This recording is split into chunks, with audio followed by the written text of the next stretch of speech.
Hello，大家好。咁我想問下大家知唔知道你哋每一個新業主個裝修嘅核心喺邊度呢？其實好多人嘅核心就話我大概預算幾錢，最平不值幾錢。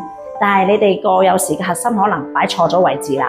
其實我哋重點裝修要講個核心內容要喺重點喺材料嗰度。第一、第二就真正喺口碑嗰度，跟住實在最重點嘅就係隱藏式收費嗰度。呢個係非常重要。最後你去到埋單幾錢，個價值喺邊度嘅時候，就係喺個隱藏式收費嗰度，就係睇你揾間公司做法同埋真係個人品可以做到點樣俾你噶啦。其實核心唔在於價錢平貴噶，其實真係在於你選擇材料而去定。師傅，其實你哋有冇諗到而家真係香港嘅師傅人工幾錢一日？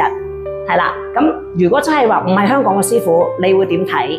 嗱，呢個問題我相信好多業主好關注，係香港師傅同唔係香港師傅，你知我講邊啲嘅啦，講乜嘢啦？係啦，咁呢樣咧，其實我哋裝修仲要考慮就係呢一點嘅。其他咧，我唔知揾咩，又唔知做咩設計，其實呢啲都係次要啦。咁如果設計嘅話，好似我而家企呢間屋，都係居屋嘅大單位，入門口位置呢啲位置，左手邊就係廚房位嘅。係啦，廚房位置啦，左手邊呢啲位置，可以睇下廚房呢啲位置啦。佢已經係做咗一個 L 型位置啦。L 型位置咧可以放晒爐頭啊、洗衣機啊等等之類啊，呢啲啊調味架櫃啊呢啲等等位置做好晒啦，洗衣機位咁樣全部做好嘅。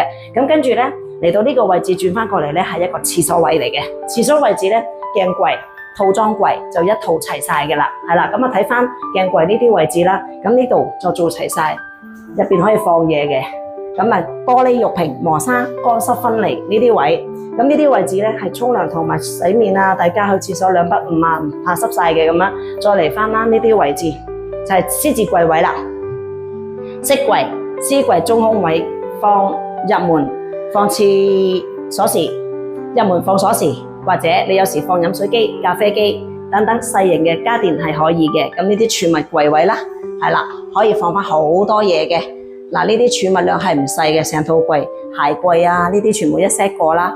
咁呢啲高身嘅儲物櫃分咗格嘅呢啲啦。咁三房設計又好，兩房設計又好。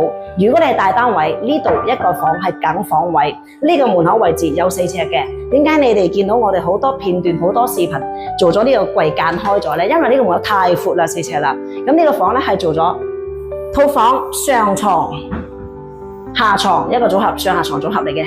上3尺半，下4尺組合，咁呢個房咧就偏大啲嘅，上床就會舒服啲。